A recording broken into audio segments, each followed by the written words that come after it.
በዓለም ላይ አንዱ ትንሽና ትልቅ የመሆኑ ትልቁ ሚስጥር አንዳንድ ጊዜ የሀገራችን ሰዎች ሲናገሩ እገሌ ራስ ወዳድ ነው ይላሉ። ሰውማ ራሱን አይወድም። ብዙ ሰዎች የሰው ረሃብ ወይም የሰው ድምፅ ረሃብ ያለባቸዋል። እነሱም መስማት ጊዜ የለኝም፣ ለራሴ ብቻ ነው መኖር ያለብኝ፣ ሰዓቱም አይፈቅድልኝም።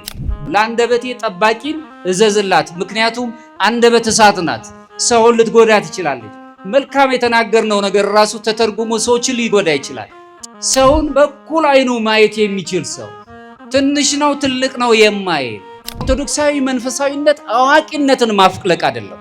ኦርቶዶክሳዊ መንፈሳዊነት መንፈሳዊ ምእመንን ማፍራት ነው። መንፈሳዊ ካህናትን ማፍራት ሲሆንም ቅዱሳን የሆኑ አባቶችን ማግኘት። እንግዲህ ሁላችንም የክርስቶስ ትንሣኤ እንዲሁ የምናስበው ታሪካዊ ክስተት አይደለም። ክርስቶስ እኛ ወደ ትንሣኤው ገብተናል ወይ የሚል ጥያቄ ነው። ክርስቶስ ተነስተዋል ወይ ዓለም የሚጠይቀው ነው።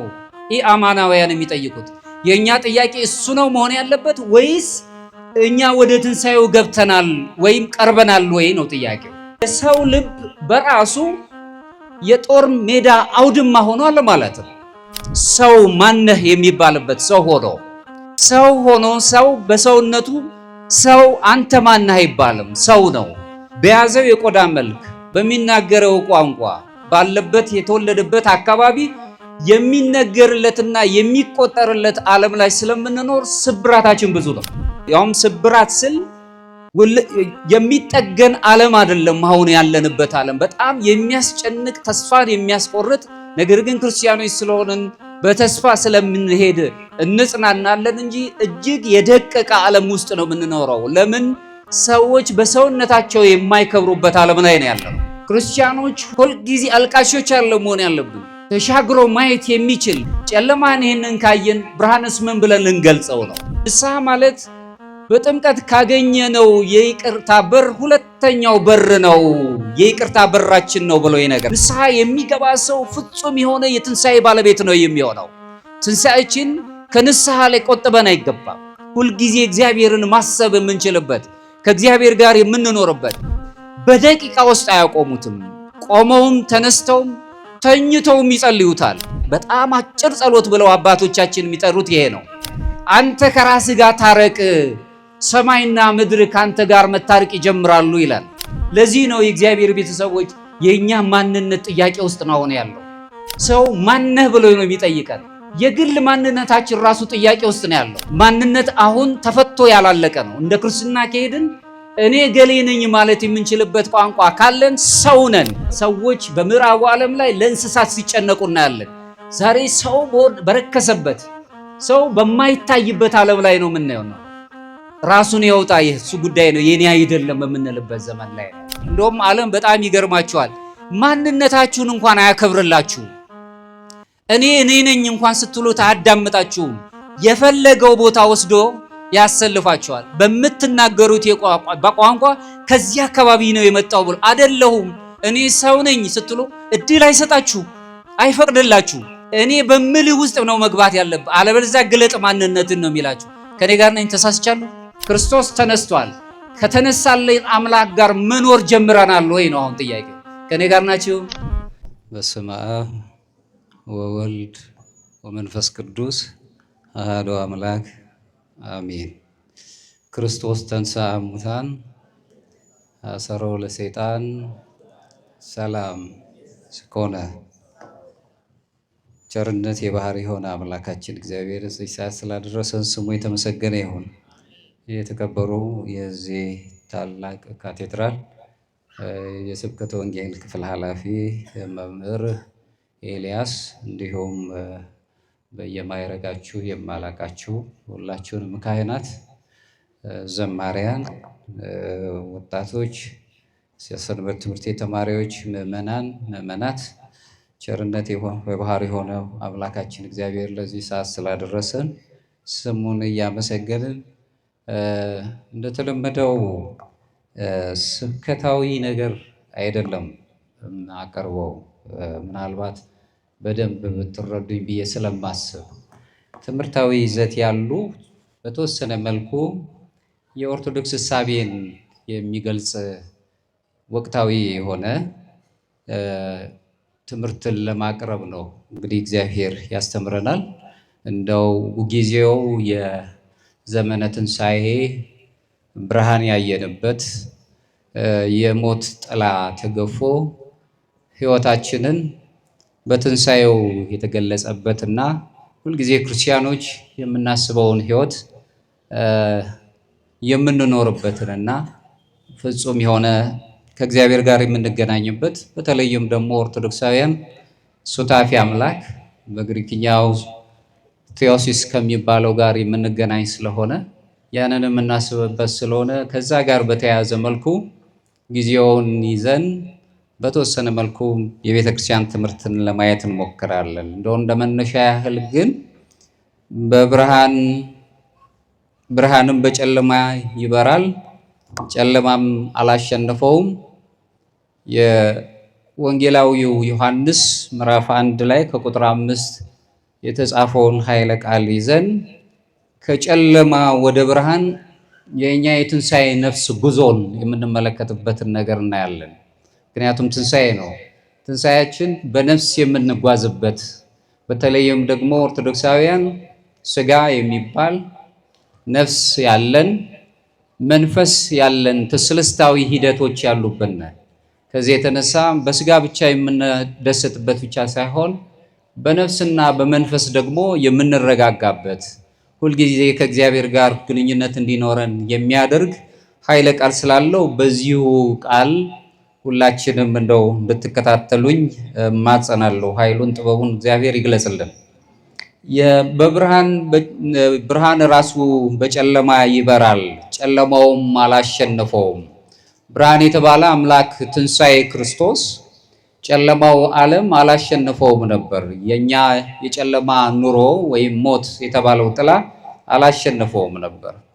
እዚህ ላይ ወንጌላዊው ሲጽፍ የህይወት ጉዟችን በተለይ ክርስቲያኖች የህይወት ጉዟችን የሚጀምረው በምን አይነት መልኩ እንደሆነ ያሳየናል። ከጨለማ ወደ ብርሃን መሄድ፣ ትንሣኤያችንን ማብሰር። እግዚአብሔር ራሱ ወደዚህ ዓለም የመጣው ለእኛ በጨለማ ለምንኖር ሰዎች ጨለማውን ገፎ ብርሃኑን ሊሰጠን ስለሆነ ትንሣኤያችንን ሊያከብርልን ስለሆነ ወደዚህ ዓለም ሲመጣ አክብሮን ነው። ሰውነት ክቡር ስለሆነ በሰውነት ውስጥ ትልቅ ነገር ስላለ በመጽሐፍ ቅዱስ ውስጥ እንዳየነው እንደምናነበውም ጨለማ ማለት ቁሳዊውን ነገር ብቻ አይደለም የሚያሳየው፣ ይልቁንም ኃጢአትን በኃጢአት የወደቀውን ዓለም በፍርሃትና ከእግዚአብሔር ጋር የተለየውን ዓለም ያሳስበናል። ከእግዚአብሔር ጋር አንድ ያልሆነው ዓለም ጨለማን ነው። ሌላ ነገር የሚያሳይ ነገር አይለውም። ነገር ግን ይህ ጨለማ የመጨረሻ ድልም አይደለም። በጨለማ ውስጥ ድል ተደርገን አንቀርም። የአዳም ልጆች በሙሉ በአምላካችን በኢየሱስ ክርስቶስ ሁላችንም የትንሣኤ ባለቤቶች ሆነናል። ስለዚህም ብርሃን ክርስቶስ ስለመጣልን ብርሃኑም ድል አድራጊ ስለሆነ ጨለማ ጊዜው ገድቦት በብርሃን ተተክቶ ሄዷል። ደስ ብሎን እንኖራለን። ነገር ግን እነዚህ የሰው ልጆች የነፍስ ጉዞን ስንመለከት ከመጽሐፍ ቅዱስ አንጻር ሲታይ ከጨለማ ወደ ብርሃን፣ ከሞት ወደ ትንሣኤ እንዲሁም ደግሞ ከመለየት ወደ እግዚአብሔር አንድነት ወይም ሱታፊ አምላክ ወይም አማልክት ዘበጸጋ ወደሚለው ሕይወት ውስጥ እንጓዛለን። የነፍስ ጉዟችን እሱ ስለሆነ የመጨረሻ ግባችን እሱን ስለሚያሳየን፣ ይህም ደግሞ የሥነ ምግባር ማሻሻል ብቻን የሚያሳይ ሳይሆን በክርስቶስ ትንሣኤ ላይ የተመሰረተ ልዩ ፋሲካችን ወይም ደግሞ ደስታችን የተበሰረበት ወቅት ስለሆነ ክርስቲያኖች በዚህ ደስ እያለን እንሄዳለን። የሰው ልጅ ምንም እንኳን በእግዚአብሔር አርአያና አምሳል ቢፈጠርም በመንፈሳዊ ጨለማ ውስጥ መንፈሳዊ በሚመስል በተዘበራረቀ ጨለማ ውስጥ ባስተን በሞት ጥላ ውስጥ እንኖር ነበር። ጨለማ ማለት ይኸውም የሥነ ምግባር ድካምንም የሚያመለክት ነው። ይልቁንም ከሕያው ከእግዚአብሔር በራቅን ቁጥር ጨለማ ይወርተናል። አሁን ባለንበት ሰዓት ራሱ ነፍስ የምትፈልገው ነገር አላት። አንድነት ስናጣ፣ ከሰዎች ጋር በህብረት መኖር ሲጎልብን፣ የፍቅር ማጣት በዓለም ላይ ሲሰፍን ሁልጊዜ በጨለማ ውስጥ እንመላለሳለን። ሊቃውንቱ ሲያስረዱ ፍቅር ማለት በልቦና ላይ የተተከለ የመውደድ ኃይል ነው ይላሉ። ፍቅር አሁን በዓለም የሚነገረው የፍቅር ትርጉም በክርስትናው ከሚነገረው እጅግ የተለየ ነው። ፍቅር ዘላለማዊ የሆነ ሕይወትን የሚሰጠን የሕግ ሁሉ ፍጻሜ መሆኑን እንረዳለን። ስለዚህም ነው እንግዲህ ሐዋርያው ቅዱስ ጳውሎስ በኤፌሶን መልእክቱ ምዕራፍ 5 ከቁጥር 14 ላይ ሲናገር እናንተ ይለናል በነፍስ ጉዞ ወደ ትንሣኤ የምንሄደውን አንተ የምትተኛ ንቃ፣ ከሙታን ተነሳ፣ ክርስቶስም ያበራልሃል ብሎ የነፍሳችን መንገድ ብርሃን ክርስቶስ መሆኑንና ካለንበት ቦታ ነቅተን በተለይም ሁልጊዜ የሚነሱት ነገሮች ነቅተን እንድንሄድ ሁልጊዜ የሚያስፈሩ ነገሮች ስላሉ ብቃት እንዲኖረን የሚያደርግ ቃል ይናገራል። ይህ ጥሪ የቀረበው ስጋዊው ከሆነ ለሞት የተሰጠንበትን ዘመናችንን ጨርሰን እንዲሁም ደግሞ በጣም በሚያስጨንቅና ስብራት በገጠመው ዓለም ላይ ስንኖር ብዙ የተመሰቃቀሉ ነገሮች ነው የምናገኘው። ከዛ በምድር ላይ ያለውን ሕይወታችንን ተመልክተን በኃጢአት በደለዘዘችው ዓለም በፍትወታት ወይም በስጋ ፈቃዳት ውስጥ በምንመላለስበት እንዲሁም ደግሞ በከበደን የነፍስ ክብደት የስጋ ክብደት የገጠመን በዚህ ውስጥ ስንኖር መለኮታዊ ምንጭ የሆነውን የእግዚአብሔርን ቃል በብርሃን ተጎናጽፈን ነፍሳችን የብርሃን ትንሣኤ መንገድ እንድትሄድ ሁልጊዜ ቅዱስ መጽሐፍ ይጋብዘናል፣ ይጠራናል። በዚህ በአምስተኛው ክፍለ ዘመን የነበሩት የቤተ ክርስቲያን አባቶች መካከል አንዱ ጎርጎርዮስ ዘኑሲስ የተባለው ታላቅ አባት ሲናገር በእግዚአብሔር አርአያ የተፈጠረው ሰው ይላል በኃጢአት ምክንያት ልክ በአቧራ የተሸፈነውን መስታወትን ያንን ውበቱን ሁሉ አጨልሞታልና ይለናል። አዳም የነበረውን የእግዚአብሔር ልጅነት ሲያጣ ፍጹም በማጣት ሳይሆን በአቧራ እንደተሸፈነ ልጅነቱ ተቆጥሮ ነበር። ክርስቶስ በዚች ምድር ላይ መጥቶ በመስቀል ተሰቅሎ በደሙ ካዳነው በኋላ ግን በጥምቀት ምክንያት ልጅነት ሲያገኝ እግዚአብሔርን የሚመስልበት የእግዚአብሔር ልጅነትን አግኝቷል። እግዚአብሔርን ደግሞ ፍጹም መስሎ ዘላለማዊ ሕይወት የሚወርስበትን ገና በሂደት የጽድቅ ጉዞውን ይጀምራል። በዚሁ ሌላው ቅዱስ መቃርስ የተባለውም አባት ይህንኑ ቃል ሲያጸና ምን ይላል? ልብ ራሷ ትንሽ ዕቃ ናት አለ። ነገር ግን ብዙ ዘንዶዎች አሉባት በልባችን ውስጥ።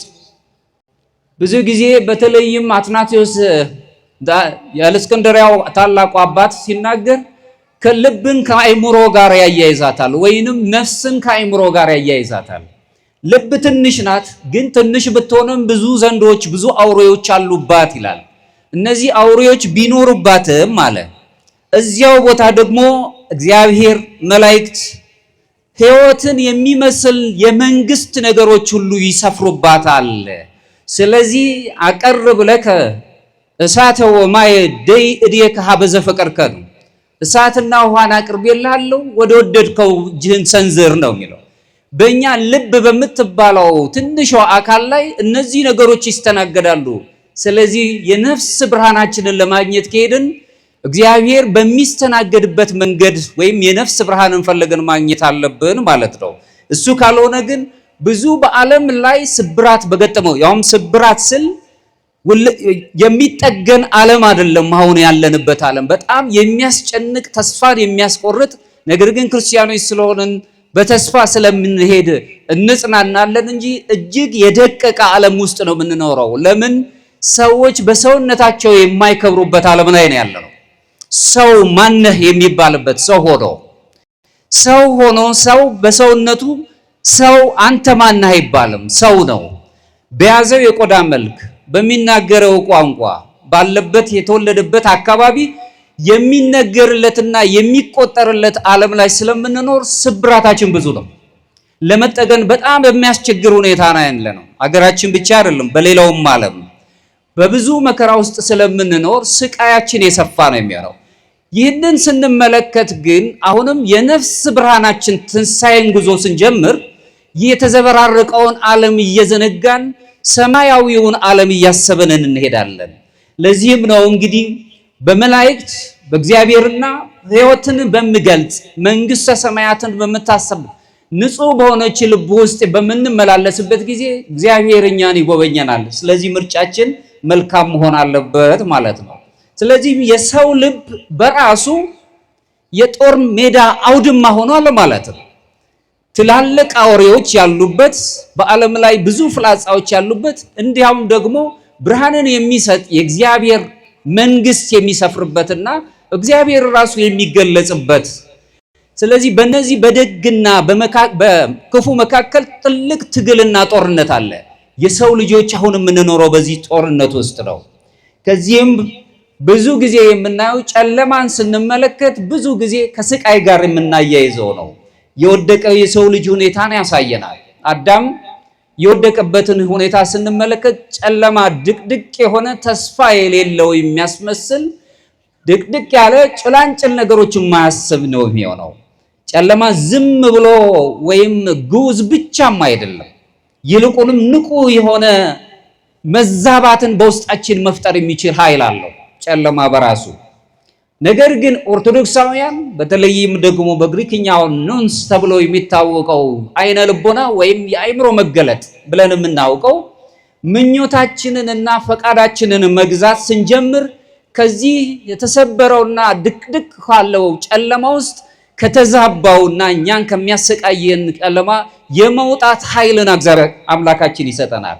በዚህ ምክንያት ነገሮች በግልጽ ማየትም በትክክል መውደድም ወይም በነፃነት መንቀሳቀስ አንችልም። ጨለማ ውስጥ ስንኖር ምንጊዜም የጨለመ ነገሩ ስናስብ ተስፋ ስለሌለን ስለ ራሳችን ጥቅም ብቻ ነው የምናስበው። እኔና ራሴ ብቻ ነው የምንለው።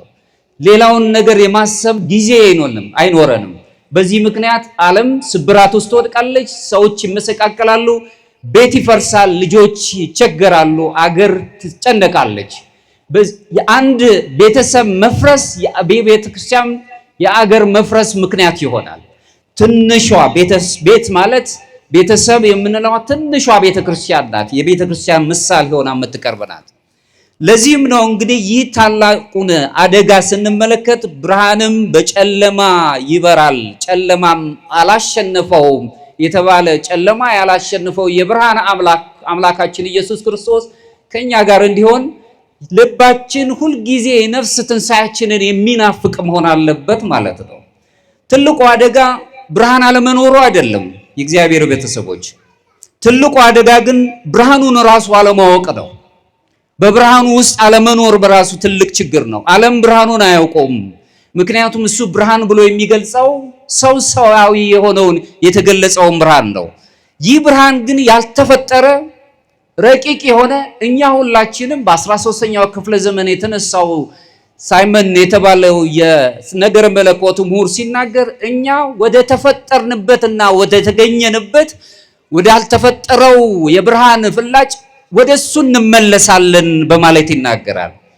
ለዚህም ነው እንግዲህ ቅዱስ አትናቴዎስ ዘእስክንድርያ ሲናገር ሰዎች ዘላለማዊ ነገሮችን ትተው በዲያብሎስም ምክር ወደ ጥፋትም ነገሮች በመዞራቸው ለራሳቸው በመሰብሰብና ጥፋትም ምክንያትም ስለፈለጉ ጨለማ ውስጥ መኖርን ወደዱ ይለናል። በጨለማ ውስጥ ሰው የሚኖረው በራሱ ከሰው በራቀ ቁጥር ሰው ብቻውን ይሆን ዘንድ መልካም አይደለም ነው ያለው እግዚአብሔር ጋር። ሰዎች ከሰዎች ጋር የሚኖሩት ሰዎች ሐሳብ አላቸው። ሁሉም ሰው ሐሳብ አለ። የማወቅ ነፃነት ተሰጥቶናል። ይህ የማወቅ ወይም አይምሮ ግዛን የምትባለው ለሁሉም የታደለች ነው። ሰው ክቡር ነው፣ ንዑድ ነው። ለዚህም ነው በፍልስፍናው ዓለም የሌሉ የነገረ መለኮት ትምህርት ብዙም ያልተረዳቸው ዓለም በጣም የሚያደንቃቸው ማዘር ትሬዛ የሚባሉ እናት የወደቀን ሰው ሳይ የክርስቶስን ስቃይ ይመለከታሉ ይላሉ። ሰው የደካማውን ሰው ቁስል የክርስቶስ ስቃይ አድርገው ተክተው ይመለከታሉ። ሰው የእግዚአብሔር ምሳሌ ነው። በተለይም ደግሞ በዚህ በቤተ ክርስቲያናችን ስዕላት ትምህርት ላይ ወይም ደግሞ አይኮሎጂ በሚባለው የትምህርት ጥናት ላይ ሰዎች በራሳቸው አይኮን ኦፍ ክራይስት ተብለው ነው የሚጠሩት። የክርስቶስ ምሳሌዎች ብለው ነው የሚታወቁት። ሰዎችን ስንንቅ አምላካችንን እየናቅን ያለነው። ሰው ክቡር ነው፣ ረቂቅ ነው፣ ምስጢራዊ ሕይወት ያለው ነው። በተመሳሳይ መልኩ አሁንም በ5ኛው ክፍለ ዘመን እስከ 7ኛው ክፍለ ዘመን ላይ የሚታዩት አባቶች መካከል አንዱ መክሲሞስ የተባለው የምስክር አባት የሆነው ታላቅ የቤተ ክርስቲያን ጸሐፊ ሲናገር ምን ይላል? ክፋት የሚጀምረው የነፍሳትን ኃይላት ያለ አግባብ በመጠቀም ነው ይለናል። ክፋት በራሱ የሚደምነው በልባችን ውስጥ የሚጸነፉ ነፍሳትን ያለ አግባብ ስንጠቀማቸው ነው። ክርስቲያኖች ሁልጊዜ ጥንቅቆች መሆን አለብን። በተለይ ኦርቶዶክሳዊ ሐሳቢያችንን ማንቃት አለብን። ሁልጊዜ አልቃሾች አለ መሆን ያለብን። ተሻግሮ ማየት የሚችል በተለይም በግሪክኛ ፍሮኒማ የሚባለው ይሄ ርቆ ያለ የሚታይ አሁን ካለንበት ነገር ጊዜው ያልፋል፣ ጨለማዎች እንደ በብርሃን ይተካሉ፣ ብርሃን መጥቶ ያሳልፈናል ብለን የምናስበው ብዙ በየቤቶቻችን ጨለማ የሆኑ ነገሮች ይኖራሉ። ብዙ ያስጨነቁን ነገሮች ይኖራሉ። እነዚህ ሁሉ ተጠቅልለው ያልፋሉ። ብርሃን የሚባል ተስፋ አለን፣ እግዚአብሔር ክርስቶስ መድኃኒታችን ኢየሱስ ክርስቶስ። ስለዚህ ነፍሳችን ያንን ትንሣኤ የምትናፍቅ መሆን አለበት። ጨለማ በብዙ መልኩ ይመሰላል። ከትህትና ፈንታ ትዕቢትን፣ ከመለኮታዊ ፍቅር ፈንታም ለራስ ጥቅም ብቻ መቆም። አንዳንድ ጊዜ የሀገራችን ሰዎች ሲናገሩ እገሌ ራስ ወዳድ ነው ይላሉ። ሰውማ ራሱን አይወድም። ራሱን ቢወድ ኖሮ ሌላውንም ይወድ ነበር። ለዚህ ነው አፍቅር ቢጸከ ከመነፍስከ፣ ራስን በምትወድበት የመውደድ ቋንቋ ሌላውንም ውደድ እያለ የሚነግረን። ሰው ራሱን ወዳድማ ቢሆን ወንድሙን፣ ጎረቤቱን፣ ሌላው ይቅርና ጠላቱንም መውደድ ይጀምር ነበር። በነገረ መለኮት ትምህርት ሰዎች ለራስ ጥቅም ብቻ መቆማቸው ነው ትልቁ ኃጢአት። እኔ ብቻ ይትግይል ላይ፣ እኔ ብቻ ላግኝ፣ እኔ ብቻ ልብላ ልጠጣ። ብዙ ሰዎች የሰው ረሃብ ወይም የሰው ድምፅ ረሃብ ያለባቸዋል። እነሱም መስማት ጊዜ የለኝም፣ ለራሴ ብቻ ነው መኖር ያለብኝ፣ ሰዓቱም አይፈቅድልኝም ብለን ለዛ ጥቅም ብቻ መኖር። ለዚህ ያለም የተፈጠርነው እኛ አብረን ለመኖር ነው። የራሱን የቻለ የአብሮ የመኖር ህይወት አለን። ስለዚህም ነው ዮሐንስ አፈወርቅም ታላቁ የቤተ ክርስቲያን አባት ሲናገር እግዚአብሔርን የማሰብ ስሜቷን ካጣች ነፍስ ይልቅ የጨለመ ምንም ነገር የለም ይለናል። እግዚአብሔርን ከማሰብ ሁሉ እሱን ሁልጊዜ እያሰበች ከምትለምን የተቆጠበች ነፍስ የበለጠ ምንም ጨለማ ነገር የለም። አሁን በብዙ ነገር ተወጥረን ያለነው ብዙ የሚያሳዝኑን ነገሮች አሉ። ስለ ልጆቻችን ትምህርት ቤት ያስጨንቀናል። ስለምንሰማው ስለ ዓለም ነገር እንጨነቃለን። ባለንበት ነገር እናግኝም እናጣም ብዙ ጭንቀቶች አሉብን። አንዳንድ ጊዜ እምተናብቦ ይሄ ይሳርሙ ሊቃውንት ከሚናገሩ ሰዎች ከአንደበታቸው ከሚናገሩት የበለጠ በአይናቸው የሚያወሩት ይበልጣል። የፍልስፍናም የስነ ልቡናም ሰዎች እንደሚስማሙበት ንግግሮቻችን ከአይናችን ይመነጫል ከአንደበታችን የበለጠ። ብዙ ሰው በተለይ አበሻ ኩሩ ነው።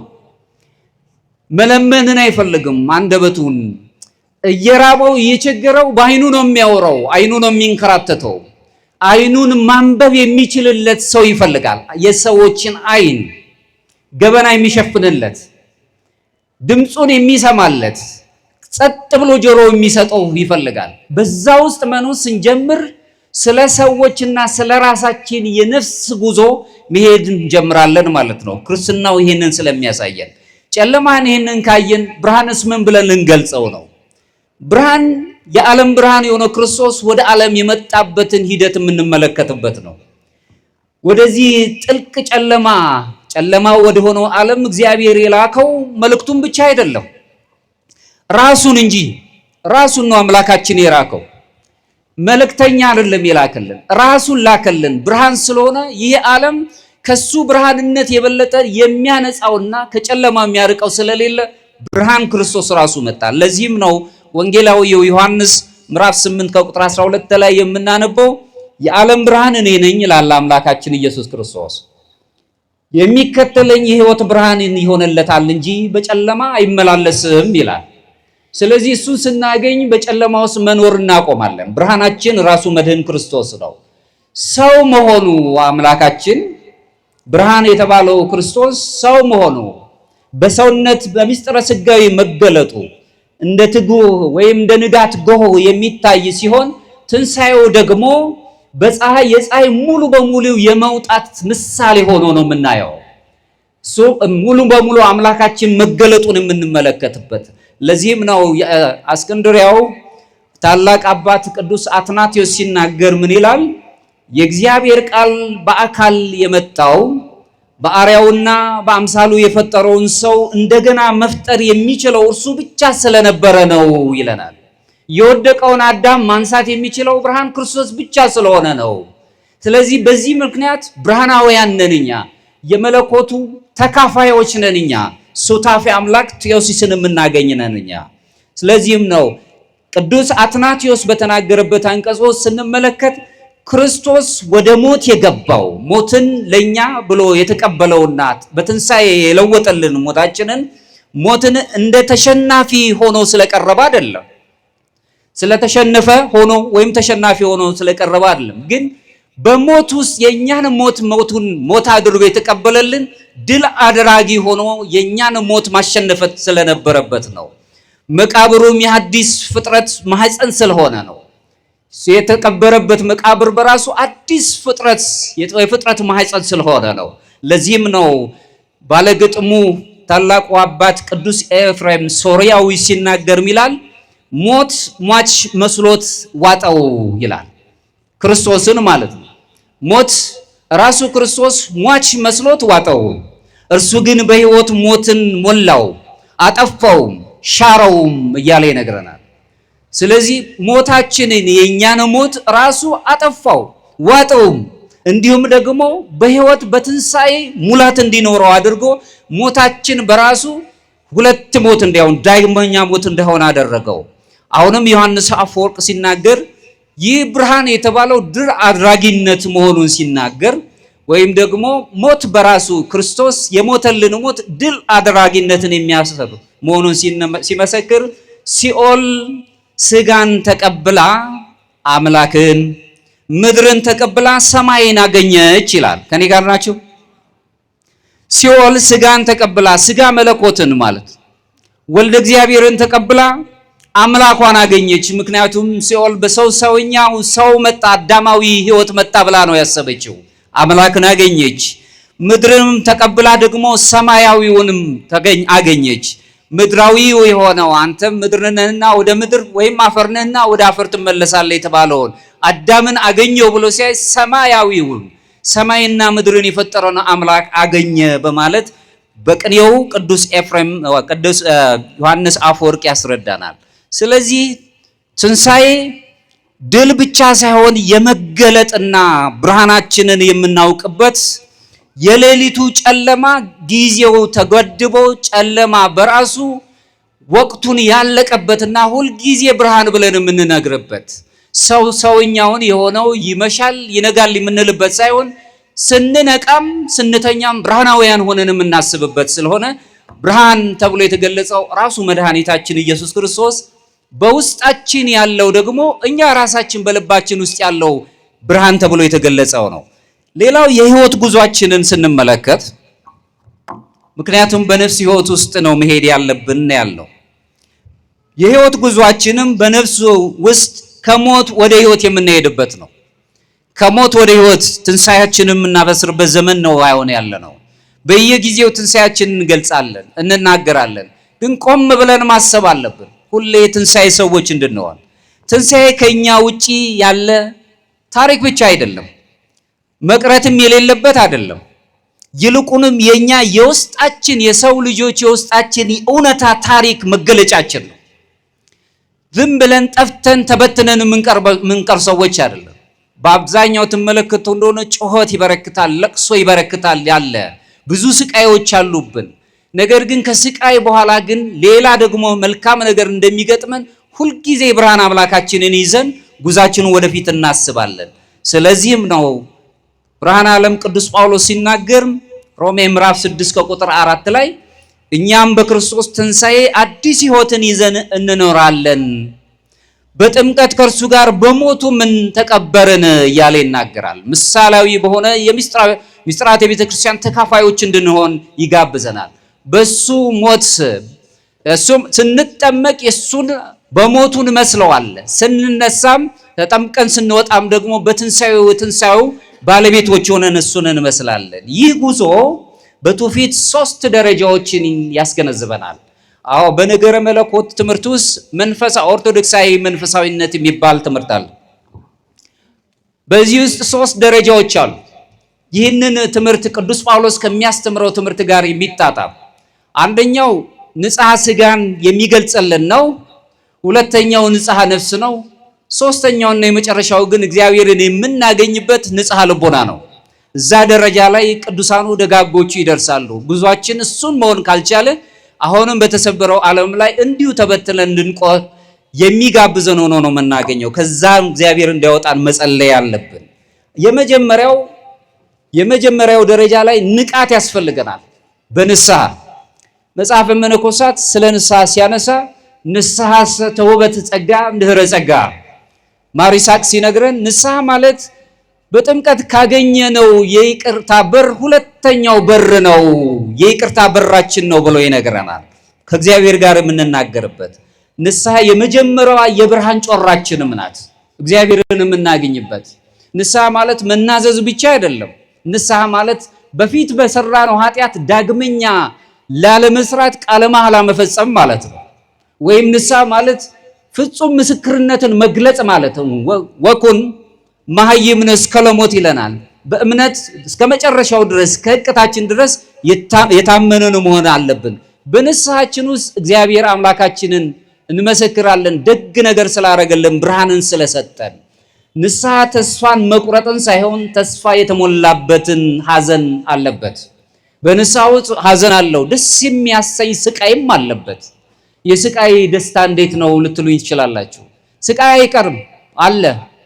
በምድር ላይ እስከምንኖር ድረስ ስቃይ አለ። ነገር ግን በንስሐ ስንኖርና በብርሃኑ ስንኖር ይህ ስቃይ ደስ እያለን ነው የምንካፈለው። ቅዱሳኑ በስቃይ ውስጥ ቢኖሩም ተጋድሎ ቢኖርባቸውም ታቅቦ ቢኖሩም ደስ እያላቸው ነው የሚሄዱት። የእነሱ ልጆች ስለሆነን ይህን እናስባለን። ይህም መላ ህልውናውን የሰው ህልውና ወደ እግዚአብሔር በማዞር ፍጹም የሆነውን ህይወት የምንኖርበት ኑሮ ስለሆነ መጀመሪያ ሰዓት ላይ ክርስቲያኖች ጥንቁቅ ሆነን መንቃት አለብን። ራሱን በግሪክኛው ኔፕሲስ የሚብሉት ማለት ነው። ማለት ንቁ መሆን አለብን። ሁልጊዜ የነቃን መሆን አለብን። ነገሮች ሲመጡ ብቻ መጮህ የለብንም። አልፈን ተርፈን ማሰብ አለብን። ሊከናወኑ የሚችሉት ነገር የኦርቶዶክስ ጩኸት በዓለም በርክቶ ነው ያለው። ይህ የሚሆነው ስሪቶች ስላሉ ያለማፈር የምንናገረው ነገር እነዚህ ነገሮች ካሉ ሁሌ የጮህን የሚያስጮሁትን ክፍሎች ማስደሰት የለብንም። ተሻግረን መሄድ አለብን። ስቃዩን እንደ መልካም ነገር ተጠቅመን ወጣቶችን ተስፋ ማሳየት ይጠበቅብናል። ቅዱስ ይስሐቅ ሶርያዊው ሲናገር ገነት የእግዚአብሔር ፍቅር ናት አለ። ንስሐም የዚች ገነት ደጅ ናት በማለት ይነግረናል። የእግዚአብሔር ፍቅር ናት ንስሐም ገነት በራሷ፣ ንስሐ ደግሞ የዚች ገነት ደጅ ናት ብሎ ይነግረናል። ንስሐ ልብን የሚያነጻ ንጹህ የሚያደርገን አሁንም ወደ ንጽሐ ሥጋ የሚያቀርበን በተለይም ደግሞ በዚህ በንጽሐ ሥጋ ላይ ስንጀምር በእምነት ነው የምንጀምረው። በኋላም እግዚአብሔርን ወደ መፍራት እናድጋለን።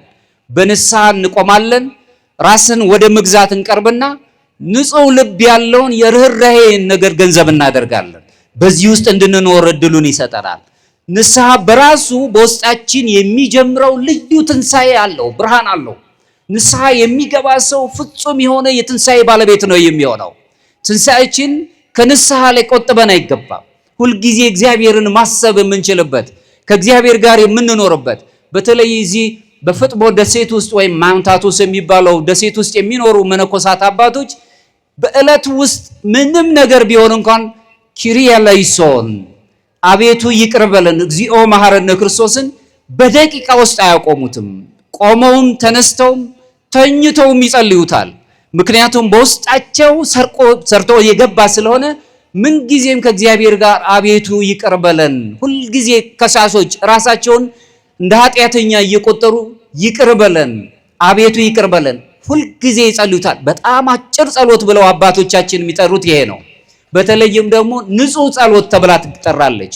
ንጹህ ጸሎት ብለው ጥንት የቤተ ክርስቲያን አባቶች ከሚያነሷት ጸሎት አንዱ የክርስቶስ ጸሎት ተብላ የተገለጸችው ኪሪየ ለይሶ እግዚኦ መሐረነ ክርስቶስ ብላ የምትጠራ ናት። በዚህ ውስጥ ይኖራሉ።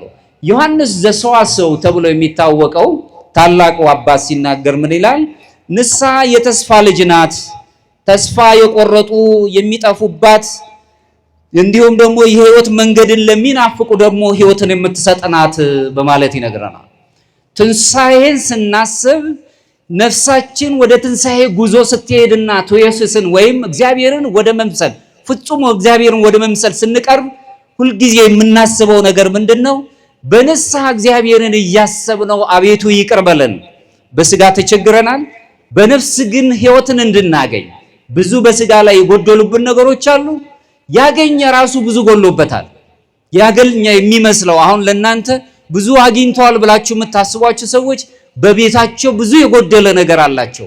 ያንን የጎደለው ነገር እግዚአብሔር እንዲሞላውና በነፍስ በብርሃን እንድንሄድ ሁልጊዜ ንስሐ ሰዎች እንድንሆን ካሰብን የህይወት ጉዟችንን አስተካክለን ማለት ነው። ሌላው ንስሐ ተብሎ የተገለጸው ሁለተኛውም ደግሞ የምናየው መብራት ወይም በርተን መሄድ የምንችልበት ቀደም ብለን ያየነው ካታርሲስ ብለው የሚታወቀው ግሪኮች የሚገጥሩት ወይም በግሪክኛ የሚታወቀው ካታርሲስ ነው። ሁለተኛው ላይ ግን ፎቴሲስ የሚባለው ወይም ደግሞ ንጽሐ ነፍስ ላይ የምንደርስበት ከንጽሐ ስጋ ወደ ንጽሐ ነፍስ ስንደርስ የእግዚአብሔር ሰዎች ከኔ ጋር ናቸው።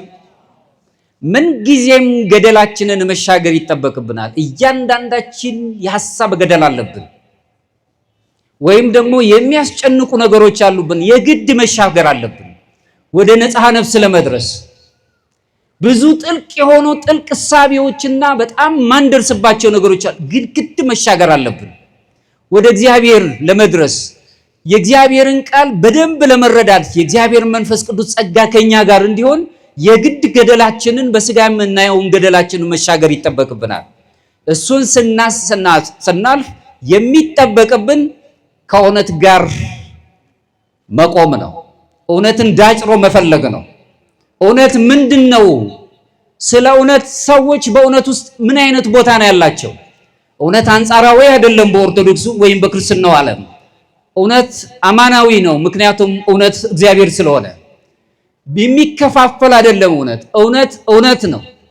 በእውነት ውስጥ መኖር ስለምንችል እውነትን የምንናገር በእውነት መኖር ስንጀምር ያን ጊዜ እግዚአብሔርን በምናገኝበት የንጽሐ ነፍስ ህይወት ውስጥ ንጹህ ጸሎት የምትባለውን ነገር ገንዘብ ማድረግ እንጀምራለን። ንጹህ ጸሎት ማለት አበው ሊቃውንት አባቶቻችን ቅድም እንደተናገርኩት ከሚያስቀምጡት በተለይም ሐዋርያን አበው ቀደምት ሐዋርያን አበው የገለጹት ንጹህ ጸሎት ማለት ምንም ቃላት ሳያወጡ ዝም ብሎ መጸለይ ማለት ነው።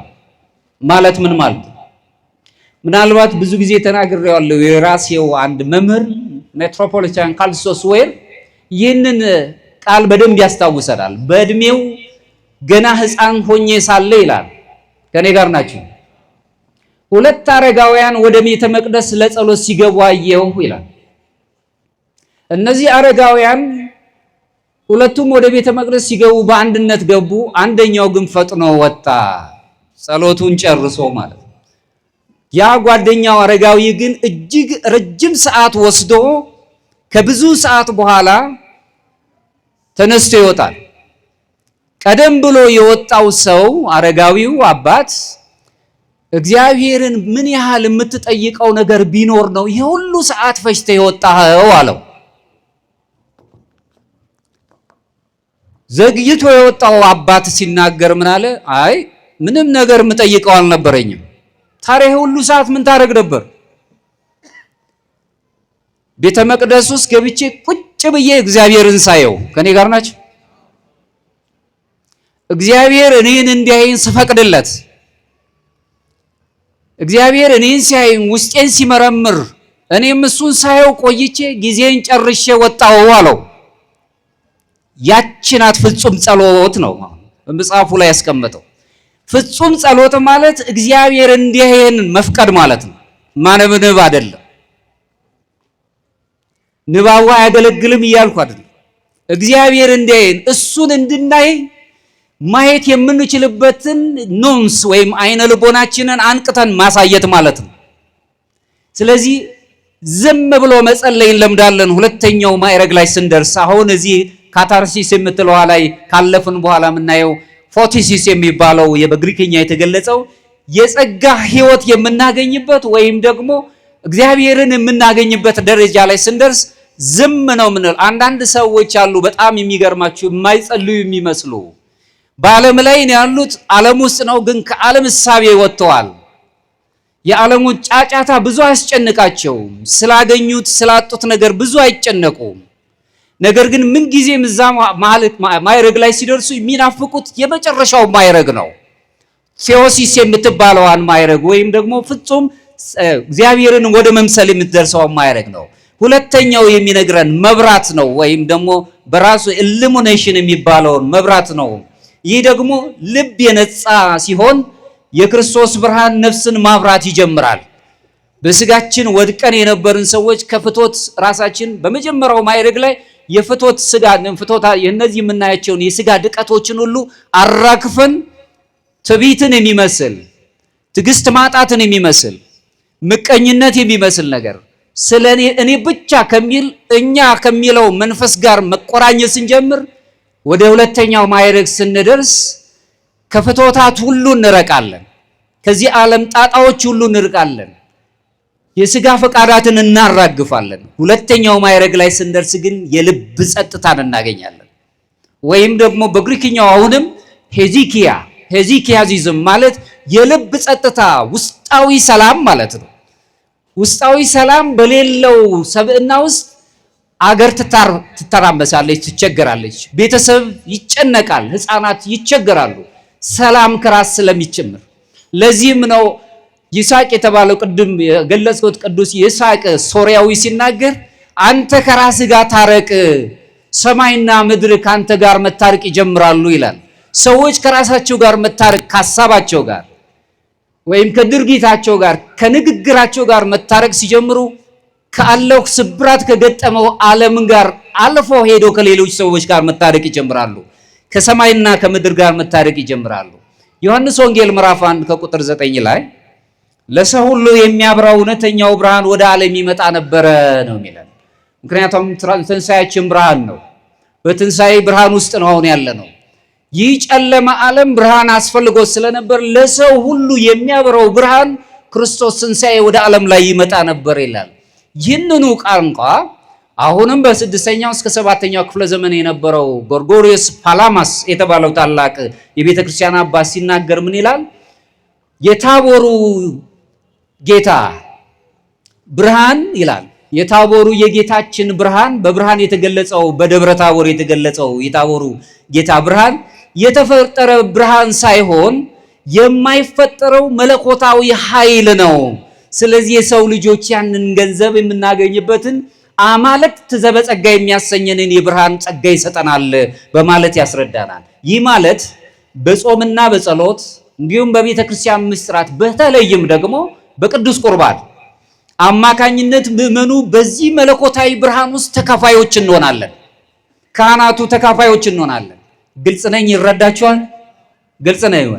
ስጋውን ስንቀበል ደሙን ስንቀበል የአማልክት ዘበጸጋ የሚያሰኝንን መንገድ እያዝን እንሄዳለን።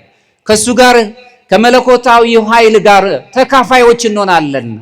ሁለተኛ ጴጥሮስ ላይ ምዕራፍ 1 ከቁጥር 2 ላይ ቅዱስ ጴጥሮስ የገለጸልን የመለኮት ተካፋዮች ትሆናላችሁ ያለው እሱን ነው። ሶስተኛው ግን ቴዎሲስ ብዬ የገለጽኩት አንድነትን፣ ህብረትን ነው የሚያሳየው። ብርሃን ብለን ስንመለከት የህይወት ጉዟችን ሁሉ በእነዚህ ነው የሚመለከተው። በአንድነት ብቻ ነው ሳይሆን ማዕከላዊ አድርጎ የሚሄደው ሁሉንም ማዕከላዊ። ምክንያቱም ቤተክርስቲያን የሁላችንም የምእመናን አንድነትን የምትለካ ስለሆነ በዛ ውስጥ የምንኖር ነው የሚያለው። አንድነት ወይም ቴዎሲስን ገንዘብ እናገኛለን። ይህ ደግሞ ግቡ ዋናው ተራ የስነ ምግባር ማሻሻልን ማምጣት አይደለም። በስነ ምግባራችን የተሻሻለ ነገሮች እንድንኖር ማድረግ አይደለም።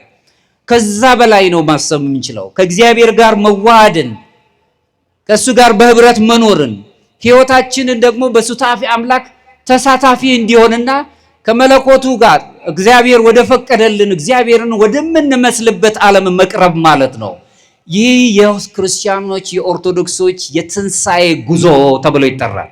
ሶስቱ ጉዞ ከስጋ ድቀት የምንወጣበት ንጽሐ ስጋ፣ እውነትን ዳጭረን የምናገኝበት ንጽሐ ነፍስ፣ በኋላም እግዚአብሔርን መስለን የምንኖርበት ደግሞ ንጽሐ ልቡና ተብሎ ይጠራል። በዚህ ውስጥ እንኖራለን። ለዚህም ነው አትናቴዎስ ዘእስክንድርያ አሁንም በታዋቂው ልዩ በሆነው አነጋገሩ ሲናገር ምን ይላል? ሰዎች አማልክት ዘበጸጋ ይባሉ ዘንድ እሱ አምላክ ወልደ እግዚአብሔር ኢየሱስ ክርስቶስ ሰው ሆነ ብሎ ሰውነታችንን አከበረው። ከኔ ጋር ናችሁ? በጣም በሚደንቅ ሁኔታ ክርስቶስ መስቀል ላይ ሆኖ ውበት ያልነበረን በአዳም ኃጢአት ምክንያት የወደቅን ሰውነታችን ወድቆ የነበረ ለሰውነታችን ሞገስ ሰጠው። እሱ ግን በመስቀል ላይ ሆኖ ደመግቦ አልነበረም ነው የሚለን መጽሐፍ። ምክንያቱም እኛ ወድቀን ነበር፣ ቆሽሾ ነበር ሰውነታችን፣ ነፍሳችን ተቸግራ ነበር። ያውም ደግሞ እግዚአብሔርን የምንመስልበት አርአያችንን አምሳያችን ተጨማዶ ነበር። እሱ በመስቀል ላይ ሆኖ ደም ተሰልቦ በደም ታጥቦ በነበረበት ጊዜ ተሰቅሎ እኛን ከፍ ባለበት ተራራ ላይ ተሰቅሎ ደም አፍስሶ ውበታችንን መለሰልን። ሰዎች ክቡራን ናቸው። የእግዚአብሔር ቤተሰቦች ደም የተከፈለላቸው ናቸው። አንትሙ ታቦቱ ለእግዚአብሔር ነው የተባለን። የእግዚአብሔር ቤተ መቅደሶች ናቸው ነው የሚለን። ለዚህ ነው የእግዚአብሔር ቤተሰቦች የኛ ማንነት ጥያቄ ውስጥ ነው ያለው። ሰው ማነህ ብሎ ነው የሚጠይቀን። የግል ማንነታችን ራሱ ጥያቄ ውስጥ ነው ያለው። ማንነት አሁን ተፈቶ ያላለቀ ነው። እንደ ክርስትና ከሄድን እኔ ገሌ ነኝ ማለት የምንችልበት ቋንቋ ካለን ሰው ነን። በክርስቶስ በደሙ ቤዛን ያገኘን ልዩ ፍጥራን ነን ብለን ነው የምናስበው እንጂ በምናገረው ቋንቋ ከገሌ ነው የመጣሁት ማለት የምችልበት አይደለም ያለኝ። ምንድነው? እናንተ በደሙ የተጋዛችሁ የእግዚአብሔር ቤተ መቅደሶች ናችሁ፣ የራሳችሁም አይደላችሁም፣ በደሙ ነው የተገዛችሁት፣ ባሪያዎችም አገልጋዮች ናችሁ ነው የሚለው። ስለዚህ የግል ማንነታችን ጥያቄ ውስጥ ገብቶ እንዴት ነው የወል ማንነታችን በወል ማንነቱ ሰው የሚሰቃየው? አሁን ዓለም እየተቸገረ ያለው እሱ ነው። እኛ ሰዎች ነን። የመጀመሪያው ከክርስትናም በፊት ሰውነት ነው የሚደንቀው። ለዚህም ነው ቅዱስ ዮሐንስ አፈወርቅ ሲናገር አንተ ለድሃው ስትሰጠው ይላል ጎጡን፣ ጾታውን፣ ሌላው ይቅርና ሃይማኖቱን ብላ አትስጠው፣ ስም ብለህ ስለ ክርስቶስ ብለህ ስጠው ነው የሚለው። ሰውነት ግዙፍነት ነው። ሰውነት ረቂቅ ነው። ሰውነት ምስጢር ነው በራሱ። ሰው ረቂቅ የሆነውና ሰዎች በምዕራቡ ዓለም ላይ ለእንስሳት ሲጨነቁ እናያለን። ዛሬ ሰው በረከሰበት ሰው በማይታይበት ዓለም ላይ ነው የምናየው ነው። ራሱን ያውጣ የሱ ጉዳይ ነው የኔ አይደለም የምንልበት ዘመን ላይ ነው። ያ ግን መጠየቅ አለ። ከተጠያቂነት ነፃ ያደርገንም። ለዚህም ነው እንግዲህ ዮሐንስ በዚሁ ላይ የምንመለከተው አትናቴዎስ ሲናገር የተናገረውን ነገር መክሲሞስ የተባለው አሁንም የእምነት ምስክሩ የሆነው ታላቅ አባት ሲናገር እግዚአብሔርን የሚወድ ሰው መለኮታዊ ባህሪን ከመለኮታዊ ባህሪ ተካፋይ ይሆናል ይላል። ይህንንም ይጠብቃል። ሊጠብቅ የሚችልበትን አቅም ያግባል። እግዚአብሔርን የሚወድ ሰው ራሱ ደግሞ አምላክ በምድር ላይ ያለውን ወንድምህን ያልወደድክ እያለ አንተ ሐሰተኛ ነህ እያለ ይነግረናል። ዮሐንስ መልእክቱ ላይ እግዚአብሔርን የሚወድ ሰው መለኮታዊ ባህሪን ሱታፊ አምላክነትን የሚያገኝበትን ልዩ የሆነውን ጸጋ ያገኛለሁ። ስለዚህ በዚህ ህይወት ውስጥ መኖር ስንጀምር ምክንያቱም በንጽሐ ሥጋ ላይ መጀመሪያችን በእምነት ነው የምንጀምረው፣ በማመን ስንጨርስ ግን በእውቀት አይደለም የምንጨርሰው፣ በፍቅር ነው። ምክንያቱም እውቀት ሂደት እንጂ ፍጻሜ ሆኖ አያውቅም። ማወቅ ለኦርቶዶክሳውያን ግባት ሊሆን ይችላል፣ ግን የነገሮች ሁሉ መደምደሚያ አይሆንም። ለዚህም ነው ሊቃውንት እውቀት አይምራዊ ነው፣ አይምሮን ይመግባል፣ ጥበብ ወይም ማስተዋል ግን ልብን ትመግባለች ይላል። ስለዚህ ከሁሉም ጥበብ ወይም ማስተዋል ይበልጣል፣ አሻጋሪዎች መሆን ይችላሉ። እውቀት ማወቅ መልካም ነው። ስመ ኩሉ ዘጸዋ ስመ እግዚአብሔር ይድህን ነው የሚለው ሮሜ ምዕራፍ 10 ላይ ሲነግረን ቅዱስ ጳውሎስ የእግዚአብሔር ስም የሚጠራ ይድናል አለ። ለመጥራት ግን ሳያምኑት እንዴት ይጠሩታል ይላል። ማመን ይቀድማል። ለማመን ደግሞ ሳይሰሙት ይልና ማወቅ ይጠይቀናል። እውቀት ይነግረናል። በእውቀት በተለይ ኦርቶዶክሳዊ መንፈሳዊነት አዋቂነትን ማፍለቅ አይደለም። ኦርቶዶክሳዊ መንፈሳዊነት መንፈሳዊ ምእመንን ማፍራት ነው። መንፈሳዊ ካህናትን ማፍራት ሲሆንም ቅዱሳን የሆኑ አባቶችን ማግኘት ቅዱስ ማድረግ ነው እንጂ አዋቂ አድርጎ በእውቀት የተለካ እውቀት በእውቀት ይለወጣል። እውቀት በተለይም ኦርቶዶክሳውያን እውቀት ብለን ካልን በጥበብ የታሸች እውቀት ነው የምንለው። ስለዚህ የመጨረሻው የምናገኘው ፍቅር ነው፣ በፍቅር ውስጥ የሚገለጽ ነው። ይሄንን እናያለን። ሌላው የትንሣኤ ሕይወት ብለን የምንመለከተው ምንድነው ነው? እንደ ብርሃን ልጆች የምንመላለስበት አንዱ ሕይወታችን የብርሃን ልጆች ነን። ሐዋርያት ጥልቅና ትልቅ ዋጋ የሚጠብቅ ትልቅ ምስጢር እንዳለው ይሄንን ይነግሩናል። ለዚህም ነው እንግዲህ ቅዱስ ጳውሎስ ሲናገር በኤፌሶን ምዕራፍ 5 ከቁጥር 8 ላይ ቀድሞ ጨለማ ነበራችሁና ይለናል። ራሳችንን ጨለማ ነው የሚለው። በጨለማ ኖራችሁ አይደለም፣ ጨለማ ነበራችሁና አሁን ግን በጌታ ብርሃን ናችሁ። ብርሃናውያን አይደለም፣ ብርሃን ሆናችሁ ነው የሚለን። ይሄ ያልተፈጠረው መለኮታዊው ብርሃን ለኛም ብርሃን ሰጠነ። ብርሃን ትሆናላችሁ አለን። ብርሃናውያን ትሆናላችሁ፣ እንደ ብርሃን ልጆችም ተመላለሱ ይለናል። የብርሃን ልጆች ነን እኛ። በብርሃን በትንሣኤው ስንኖር ከጸብ፣ ከክርክር፣ ከምቀኝነት ነስተን አይምሯችን ጤናማ። ሰው ክፉ ነገር ሊያደርግ ይችላል፣ ግድ የለም ምክንያትን ሳታውቅ ድርጊትን አትኮንን ይላሉ ሊቃውንት ሲናገሩ። ክፉ ያደረገበት የገጠመው ነገር ሊኖር ይችላል። ጤናማ አይምሮ ይዞ መኖርን መቻል። ሰው በክፋቱ ክፋቱን የምናስብበት ከሆነ የውስጣችን ማንነትም እየተጎዳ ነው የሚመጣው። ይህም በጨለማ ውስጥ ነበርን ብቻ ሳይሆን እኛ ራሳችን ጨለማ ነበር የሚለውም ይህም በሐሳባችን ጨለማ ነበር። ምኞታችን ራሱ ተግባራዊ በሆነ መልኩ ጨለማ ነበር። ሁሉም እነዚህ የሐሳብ ጨለማነት፣ የተግባር ጨለማ ወይም ደግሞ የንግግር ጨለማዎች ሁሉ እነዚህ አልፎ እግዚአብሔርን ማየት ስንጀምር ወደ ብርሃኑ ትንሣኤ እየቀረብን ነው ማለት ነው። በዚህ ሕይወታችን ይቀረጻል።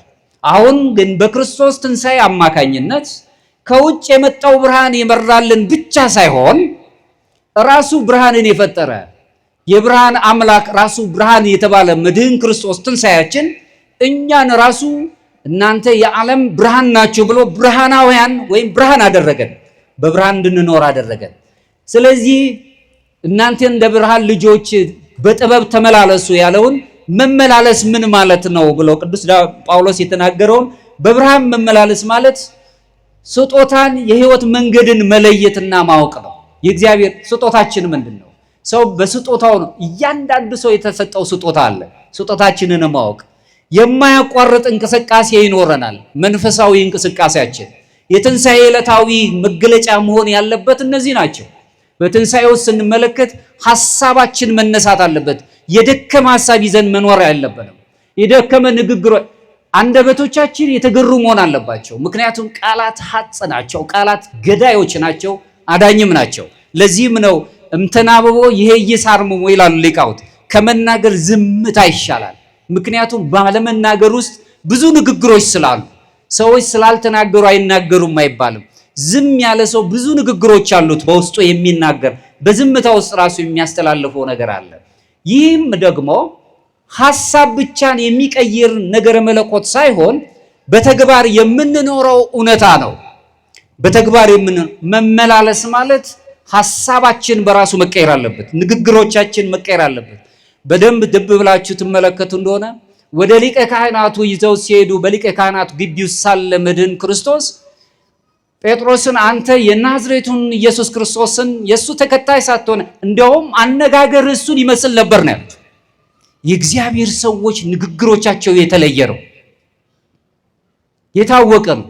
ኦርቶዶክሳዊ እሳቤን ይዘን ስንሆን ከዚህ በጣም በሚያስጨንቀው ዓለም ላይ ከሚነገሩ ንግግሮቻችን የተለየ እንደው የታሸ መንፈሳዊ የሆነ ንግግሮችን ይዘን እንሄዳለን። በዚህ ውስጥ እንግዲህ በመጀመሪያ በሐሳብ ንጹህና እውነተኛ መሆን አለብን። ንጹህ እውነተኛ መሆን፣ ንጽህና በጣም ከባድ ነው ብለን እናስባለን። አፋዊ ንጽህናችን ላይ በጣም እንደምንጨነቀው ውሳጣዊው ንጽህናችን ላይ ደግሞ እጅግ መስራት ይጠበቅብናል።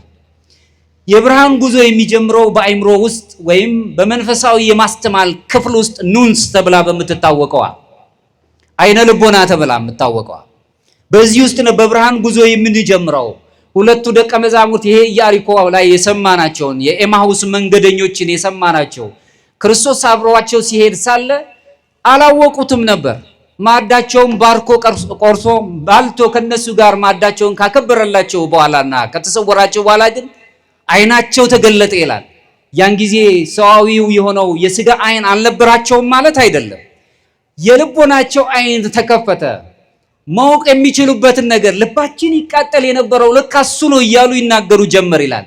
የሰው ልጅ አይኑ የብርሃን አይኑ ወይም ደግሞ አይነ ልቦናችን መገለጥ ሲጀምር የሰው ኃጢአት አያሳስበንም። የሰው ኃጢአት አይደለም ይታየን፣ የራሳችን ክፋት አሳስቦን ወደ ንስሐ እንድንቀርብ ነው የሚጋብዘን። ስለዚህ በሐሳባችን ንጹዎች መሆን አለብን። ለዚህ ነው በልባችሁ በአእምሯችሁ መታደስ ተለወጡ ይለናል ቅዱስ ጳውሎስ በሮሜ ምዕራፍ 12 ከቁጥር 2 ላይ። በሐሳባችን በብርሃን መመላለስ ማለት ምን ማለት ነው? አእምሮን ከማይረቡ እንዲሁም ከሚያታልሉ ነገሮች አርቆ ሁልጊዜ ደስ ከሚያስቡ ሐሳቦች ጋር መጻሕፍት ማንበብ መልካም ነው። እውነትን ሐሰትን ለይቶ ማስቀመጥ ይሄ ቅን ፍርድ ነው። የተሚጥ ፍትሐ ነዳይ ወኢተአምጽ በፍትሕ ይላል። የዳውን ፍርድ አታጋል እንዲሁም ፍርድም ደግሞ አታጣም ብሎ ይናገራል። ፍትሕ ማለት እውነትን ከሐሰት ለይቶ ማስቀመጥ ማለት ነው። እውነት ሐሰቱን ሐሰት ብሎ ማስቀመጥ ማለት ነው። እመኒ እወ ወእመኒ አልቦ አልቦ። እውነትን እውነት ማለት በዓለም ላይ ይሄ ስብራት በገጠመው ዓለም ላይ ዋጋ ያስከፍላል። ምክንያቱም ብዙ ውሸቶች ብዙ ሐሰቶች ተደራርበው እውነት የሆነበት ዓለም ላይ ነው የምንኖረው። ስለዚህ ከእውነት ጋር እንዳንታረቅ ያደርጉናል። ምንጊዜም ግን ከእውነት ጋር እንድንኖር ነው አንዱስ ነው። ሌላው በሐሳባችን በብርሃን መመላለስ ማለት ውስጣዊ ንቃተ ህሊናን ወይም ደግሞ ራስን ነፍስ የብለን የገለጽ ነው። ራሱ ጥንቃቄ ያለበት መሄድ ለአንደበታችን ጠባቂን እንዲያዘልን ሲም እግዚኦ አቃቤ ለአፉዬ ልበ አምላክ ዳዊት የተናገረው ለአንደበቴ ጠባቂን እዘዝላት። ምክንያቱም አንደበት እሳት ናት፣ ሰውን ልትጎዳ ትችላለች። መልካም የተናገርነው ነገር ራሱ ተተርጉሞ ሰዎችን ሊጎዳ ይችላል። ጥንቃቄ ሊኖረን ይገባል። ኦርቶዶክሳውያን ምንጊዜም የጥንቃቄ ሰዎች ናቸው። በዚህ ተመሳሳይ ህይወት ውስጥ መክሲሞስ የተናገረውን ስንመለከት አእምሮ ከፍትወታት ወይም ከስጋ ፈቃዳት ነፃ ሲወጣ በመለኮታዊ ዕውቀት ውስጥ ይዳብራል፣ ይሞላል በማለት ይነግረናል። አእምሮአችን ነፃ ሲሆን ከፍትወታት ከስጋ ፈቃዳት ነፃ ሲሆን ምንጊዜም በመለኮታዊ ዕውቀት ውስጥ ይሄ ዓለም የማይደርስበት የፍልስፍና ሰዎች ወይም ደግሞ የስነ ህይወት ሰዎች ሊደርሱ በማይችሉበት የመለኮታዊ ዕውቀት ውስጥ በዛ ውስጥ እንድንኖር ማድረግ ይጀምራል። ለዚህም ነው ቅዱስ ይስሐቅ ሶርያዊውም በዚሁ ላይ እግዚአብሔርን የምትወድ ነፍስ ሐሳቧን ንጹህ ታደርጋለች፣ በንጽህናውም ውስጥም ብርሃንን ማየት ትጀምራለች ይላል። እግዚአብሔርን ማስቀደም የምትችል በብርሃን ውስጥ መመላለስ የምትችል ብሩህ የሆነች አእምሮ፣ ንጽሕት የሆነች አእምሮ፣ ዓለማዊ ቅዠት የሌለባት አእምሮ፣ ከተዘበራረቀው ነገር ሐሳቦች ነፃ የሆነች አእምሮ መለኮታዊ እውነትን የመረዳት አቅሟ ከፍተኛ ነው የሚሆነው። ብዙ አንጨነቅም። ሁልጊዜ ከእግዚአብሔር ጋር እንድንኖር። አዎ እንዴት ነው በቀላሉ አባ ምን ማለት ነው? የምንኖረው ዓለም ላይ ነው። ከዚህ የተዘበራረቀ ዓለም ላይ መውጣት የሚያስችለን ምንም መንገድ የለም። ቤተክርስቲያን ውስጥ የምንመጣው በአጭር ሰዓት ውስጥ ነው። ረጅሙን ዘመን የምንኖረው ረጅሙን ሰዓት የምናሳልፈው ከማህበረሰቡ ጋር ነው። እንዴት አድርገን ራሳችንን ልናነጻ እንችላለን? ይሄ ነው ትግላችን፣ ይሄ ነው መስቀላችን። ድልን ማግኘት እንደምንፈልግ ከሆነ ከዚህ ወጥቶ በዓለም ውስጥ የምንኖር ንጹህ የመላእክት አኗኗር መኖር ስንጀምር አሁንም እግዚአብሔርን ወደ መምሰል የምንቀርብበት ህይወት ይኖረናል።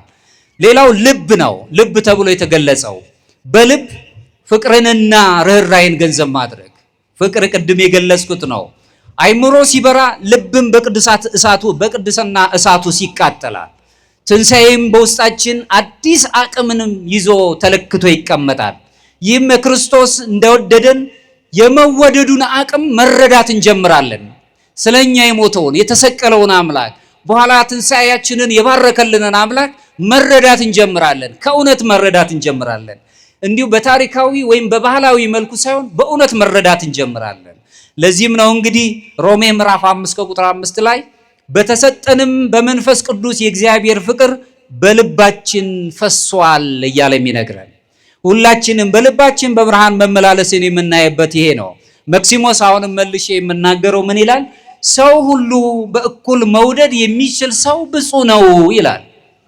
ሰውን በእኩል አይኑ ማየት የሚችል ሰው ትንሽ ነው ትልቅ ነው የማይል አጣ ነጣ የማይል ይህ ትልቅ ነው፣ በማዕረግ ይበልጣል፣ በኑሮ ከፍተኛ ነው፣ ይሄኛው መጻተኛ ነው የማይል ሁሉንም በአንድ ላይ ማየት የሚችል ይሄ ትልቁ ትግል አሁን። ምክንያቱም በዓለም ላይ አንዱ ትንሽ አንዱ ትልቅ የመሆን ሚስጥሩ ብዙዎች ሰዎች እንደሚናገሩት የስርዓት መፈራረቅ ነው ይላል የምጣኔ ሀብት ምሁራን። ነገር ግን የነገረ መለኮት ምሁራን ግን በዓለም ላይ አንዱ ትንሽና ትልቅ የመሆኑ ትልቁ ሚስጥር የፍቅር መጉደል ነው የሚለው። ምክንያቱም ሁለት ያለው አንዱን ይስጥ ነው የሚለው። እንደውም ይሄ ስጦታ ማካፈል እንጂ ፍጹም ስጦታ አይደለም። ሁለት ያለው ሁለቱን ይስጠው አላለም። ፍጹምነት ከፈለግን ያ ባለጸጋው ወጣቱ ሰው ቀርቦ መንግስትን እንዳገኝ ምን ላድርግ ሲለው ሕግጋትን ፈጽም አለው አምላካችን ኢየሱስ ክርስቶስ። እሱንማ ከልጅነቴ ጀምሮ ፈጽሜያለሁ። እንግዲያውስ ፍጹም ልትሆን ትወድ ያለህን ሽጠህ ለውጠህ ሙሉ በሙሉ ለነዳያን ስጥ አለው። ያን ጊዜ ግን እንዳለመታደል ሆኖ አልተከተለውም፣ አላደረገውም። ፍጹም ስጦታ የሚሰጥ እግዚአብሔር ነው። ሰዎች ያካፍላሉ እንጂ እየሰጡ አይደለም። እንደውም ነው የሚለው አምብሮንስ የተባለው ታላቁ ዘሚላን ቅዱስ አምብሮንስ ዘሚላን የተባለው አባት ሲናገር አንተ ለድሃ ስትሰጥ የራሱን ታስረክበዋለህ ነው የሚለው። ምክንያቱም ይቺ ዓለም የጋራ ለጋራ ሆና የተሰጠችውን የግልህ አድርገህ ወስደሃልና። በኪሳችሁ ያለው ንብረት የራሳችሁ ብቻ አይደለም፣ የማህበረሰቡም ነው፣ የጎረቤቶቻችሁም ነው፣ የሌሎቹም ነው። እነሱም እድል ቢያገኙ ወጥተው ወርደው ማግኘት የሚችሉበት ነገር ተገድቦባቸዋል። ስለዚህ የጋራ የሆነውን ጥቅም ለግልህ አድርገሃልና የራሱን ታስረክበዋለህ ነው የሚለው። ቅዱስ ይስሐቅ ሶርያዊ መልሶ መሐሪ ልብ ማለት ስለ ፍጥረት ሁሉ የሚቃጠል ልብን አግኝቶ መኖር ማለት ነው። ምንም አይነት ጉዳት ሲደርስበት መስማት ወይም ማየትም አይችልም። የራሱን ብቻ አይደለም፣ ሰዎች ሲቸገሩ እንኳን ማየት አይፈልግም። ፍጹም ልብ ያለው ሰው ማለት ነው። ሶስተኛ ላይ ማነሳው በተግባር ጽድቅንና ምሕረትን መውደድን ማየት አለብን። በተግባር የምንወዳቸው ዮሐንስ አፈወርቅ እዚህ ላይ የክርስቶስ አካልን ማክበር ትፈልጋላችሁን ብሎ ይጠይቀናል። ከኔ ጋር ናችሁ? የክርስቶስን አካል ትንሣኤያችንን ማክበር ትፈልጋላችሁን አለ። ወዲያውስ እርቃኑን ሆኖ ሲያልፍ ቸል አትበሉት። ከኔ ጋር ናችሁ? ክርስቶስን አካሉን ማክበር የምትፈልጉ ከሆነ እርቃኑን ሲሄድ ቸል አትበሉት ማለት በመካከላችን ያሉት ወገኖቻችን የክርስቶስ ነጸብራቅ ናቸው ማለት ነው። ከኔ ጋር ናችሁ? ለዚህ መልሶ ዮሐንስ አፈወርቅ ሲናገር ምን ይላል? በደገኛይቷ በር ላይ በቤተ ክርስቲያን በር ላይ ተቀምጦ ክርስቶስን ካላየኸው በመንበሩ ላይ ክርስቶስን አላገኘኸውም ብሎ ይነግረናል። ተስማማላችሁ? ከኔ ጋር ናችሁ? ምክንያቱም ከነዚህ ለታናናሾቹ ያደረጋችሁት ለኔ ያደረጋችሁት ያለን አምላክ ማለት ነው። ነዳያንን ማሰብ ብድራትን ማቆየት ነው። ክርስቶስን ማሰብ ብርሃናችንን ማሰብ ማለት ነው። ወደ ማጠቃለያው ቢሄድ መልካም ነው። እንግዲህ ሁላችንም የክርስቶስ ትንሣኤ እንዲሁ የምናስበው ታሪካዊ ክስተት አይደለም። ትንሣኤን አከበርን ደስ አለን የትንሣኤው ባለቤቶች ብለን የምናስበው የባህል አስተዋጽኦ አይደለም፣ ክስተትም አይደለም። ይልቁንም እያንዳንዳችን ምናምን ሁላችንም የምንጠራበት የምንቀረጽበት የምንለወጥበት ሕያው የሚያደርገን የህይወታችን ጉዞ ነው። ትንሣኤ ባለፈው ዘመን ብቻ የታጠረ ወይም የሚነገር አይደለም። በአሁኑ ጊዜም የሚጠራንና ወደ ዘላለማዊ ሕይወት የሚወስደን ልዩ መንገዳችንና አሁንም ክፍት የሆነ በህይወታችን ሁሌ እንድንነሳ የሚያደርገን እውነተኛ ጥያቄያችን አሁን ክርስቶስ ተነስቷል ወይ ነው ወይስ ክርስቶስ እኛ ወደ ትንሣኤው ገብተናል ወይ የሚል ጥያቄ ነው። ክርስቶስ ተነስቷል ወይ ዓለም የሚጠይቀው ነው፣ ኢአማናውያን የሚጠይቁት። የኛ ጥያቄ እሱ ነው መሆን ያለበት ወይስ እኛ ወደ ትንሣኤው ገብተናል ወይም ቀርበናል ወይ ነው ጥያቄው። ከሱ ጋርስ እንደተነሳን ሰዎች መኖር ጀምረዋል ወይ ነው። ክርስቶስ ተነስቷል፣ ከተነሳልን አምላክ ጋር መኖር ጀምረናል ወይ ነው አሁን ጥያቄው። ከኔ ጋር ናችሁ? ስለዚህ እግዚአብሔር የሚጠይቀን ይሄን ነው። ስለዚህ እግዚአብሔር በግል ለእያንዳንዳችን የሚያቀርበው ጥሪ ደግሞ ሁላችንም እንድንሰማ የሚፈልገው ቅዱስ ጳውሎስ እንደገለጸው ኤፌሶን ምዕራፍ 5 ከቁጥር 14 ላይ አንተ የምትተኛ ንቃ፣ ከሙታንም ተነሳ፣ ክርስቶስ ያበራልሃል፣ የትንሣኤያችን ብርሃን ክርስቶስ ነው። ይህ ጥሪ ለውጥ የሌለበት ሁላችንንም እኩል የጠራን ያገኘ ባለጸጋ የሆነ ብቻ አይደለም። ሁሉንም ሰው በእግዚአብሔር ዘንድ ሁሉም ባለጸጋ ነው። በምድር ላይ ሊቸገር ይችላል። ሁላችን ባለጸጎች ነን። ከመንፈሳዊ ሞት በመንፈሳዊ ነገር የሞትን እንዳንሆን ሁልጊዜም ደግሞ ነቅተን እንድንኖር የምንጠራው ጥሪ ነው። እንግዲህ ይህ ከሆነ ልባችን የሚያስበው ምንድን ነው?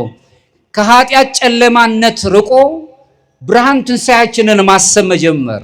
እምነትንና ተስፋን የሚያዳክሙ ፍርሃቶችን ሁሉ ከኛ አውድቀምጣል። ምክንያቱም ፍርሃት ምን ጊዜም ከኃጢአት ጋር የሚስማማ ነገሮችን ይፈጥርብናል። እግዚአብሔር ያለንን እግዚአብሔር ራሱ የሰጠንን ፍቅር የማይቀዘቅዝ ሆኖ ቸል የማንልበትና ሰዎችን በእኩል ዓይን ማየት የምንጀምርበት፣ ሰው በሰውነቱ ብቻ የሚዳኝበት፣ በእኛ ዘንድ ምንም ጎጥ የሌለን ሰው ብቻ የሚባል እንደውም ዓለም በጣም ይገርማቸዋል። ማንነታችሁን እንኳን አያከብርላችሁም። እኔ ነኝ እንኳን ስትሉት አያዳምጣችሁም። የፈለገው ቦታ ወስዶ ያሰልፋቸዋል። በምትናገሩት ቋንቋ ከዚህ አካባቢ ነው የመጣው ብሎ አይደለሁም እኔ ሰው ነኝ ስትሉ እድል አይሰጣችሁ፣ አይፈቅድላችሁ። እኔ በምልህ ውስጥ ነው መግባት ያለብህ፣ አለበለዚያ ግለጥ ማንነትን ነው የሚላችሁ። ከኔ ጋር ነኝ? ተሳስቻለሁ? ከኔ ጋር ናችሁ? ዓለም ይህንን ነው የሚሰጥ። እኔ ራሴን ነኝ እግዚአብሔርን እምመስል ሰው ነኝ ብለን ማሰብ መጀመር አለብን ክርስቲያኖች። ቅዱስ ጎርጎርዮስ ዘእንዝናዞ ሲናገር ምን ይላል? ክርስቶስ እኛን መስሏልና እኛም ክርስቶስን እንምሰለው ይላል። እሱን መስለን የህይወት ጉዟችንን ትንሣኤያችንን በነፍስ የምንሄድ ኦርቶዶክሳውያን የእግዚአብሔር ሰዎች እንድንሆን ኃይሉን ጥበቡን ይግለጽልን። የተጨነቀችን ነፍስ ሁሉ ያረጋጋልን። ለዓለማችን፣ ለሀገራችን፣ ለቤተ ክርስቲያን ሰላሙን ፍቅሩን ይስጥልን። በአማን ተንሳ እግዚአብሔር አምላካችን በእውነት ተነስቷል። የሰማነውን በልቦናችን ያሳድርብን።